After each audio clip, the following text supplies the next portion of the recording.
Well, I'm here with some wonderful friends and pioneers in gospel music, the Florida Boys from Pensacola, Florida, right? Absolutely. Long time. Long time.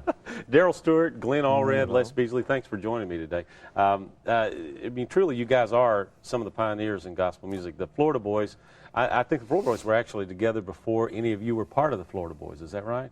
Well, yeah. Sort of. The group we grew out of. Yeah, that's right. How long has the Florida Boys been in existence? Since '55, I think. 55. But is that when you joined the group? No, That was you joined the group 53. after the. Oh, you joined the group before the Florida Boys. Yeah. Wow. Well, and Glen, too. did both of you all join at the same time? No. No. He was 6 or 8 months ahead of me. I don't remember. Now I don't know this, so this is for my own edification, and those who are listening would be interested in this. What did you do before you were part of the Florida Boys? Oh, I was working in New Orleans in a Michoud ordnance plant, building engines for tanks. Is that right? For the Second World War? No, not the second one. The Second World War, Korea War. Korea War. I'm yeah. sorry, I knew that, but I thought, wait a minute, Second World War. The math doesn't work here. So Korean War. Yeah, and I was singing with a group in New Orleans. Yeah. But, got a chance to come with go to Pensacola. I'd been in the Marine Corps in Florida, and I liked it, so went to Pensacola. Did you know at a young age that you wanted to be involved in gospel music? Well, yeah, I always liked 4-part harmony. I liked, Blackwood Brothers and those Rangers, and well, I liked all 4-part harmony groups. Who did you listen to on the radio when you were a kid? I liked the Riders of the Purple Sage. I don't know if you know them or not. Oh, yeah. The Sons I mean, of the Pioneers. Well, the Sons of Pioneers did a lot of early movies. Did the Riders of the Purple Sage, didn't they do movies as well? Yeah, Foy Willing, Riders of the Purple And they had that Sage. high harmony, too, didn't they? They had good 4-part Real harmony. close harmony. But it was more 3-part. It wasn't 4-part, wasn't it? Yeah, no, I think some of it was 4-part. Was it 4-part? Yeah. Okay. But I know I liked it. Yeah. And I liked the Mills Brothers. Oh, yeah.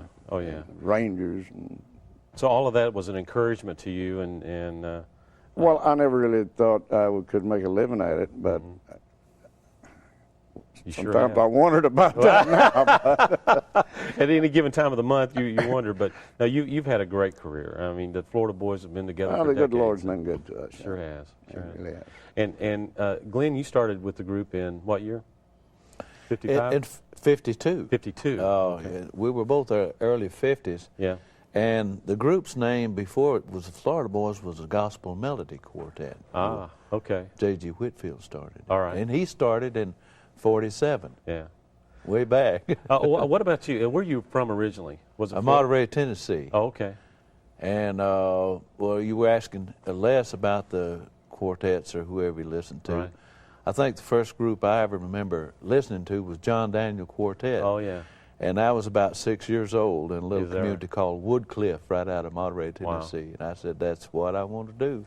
Now, the John Daniels that I know, is that the son of the John Daniels Quartet that you're talking about? Well, the one that I listened to then was John Daniel and Troy Daniel. John was the first tenor. Okay. Then Troy was the lead singer, and I don't know who else was other parts. But was this on radio that you heard the groups? no, I saw him come out to a little church there right out of Monterey, Tennessee. You remember the thing that they used to call them the old singing schools, the small singing schools. They called them the normals. Yeah. You remember that?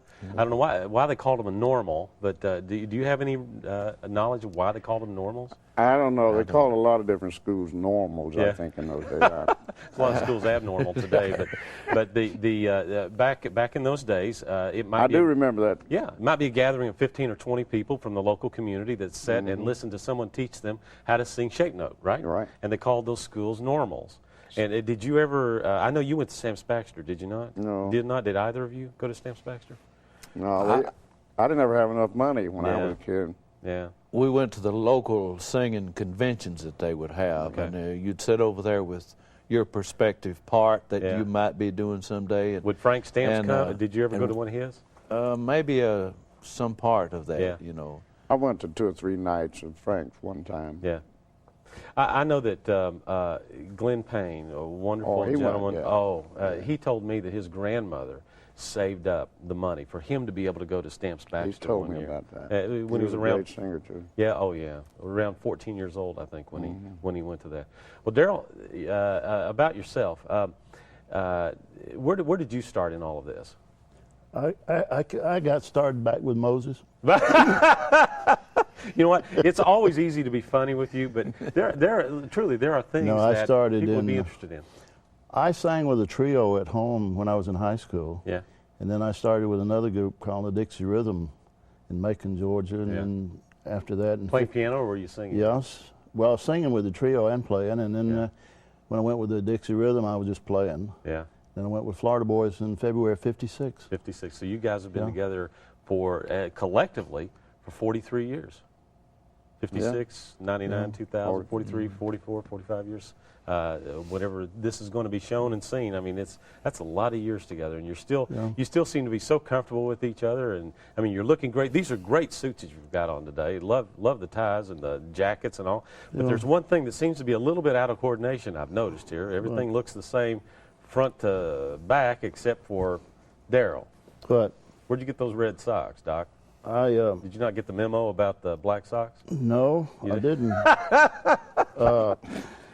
Actually, my feet was cold, and I just put these on. That helps, yeah. But Derryl Stewart without red socks would not be normal, right? Yeah, that was my gimmick I started years ago. Well, I think we were talking a little bit before we were on camera talking here. There was a business that you were thinking about starting, right? Yeah, I'm thinking about selling used socks. Used socks, yeah. You have people interested in them, right? Yeah. Can't imagine, but that's, I wouldn't. I have a lot of them I can sell. I wouldn't figure out my retirement on that, so. No.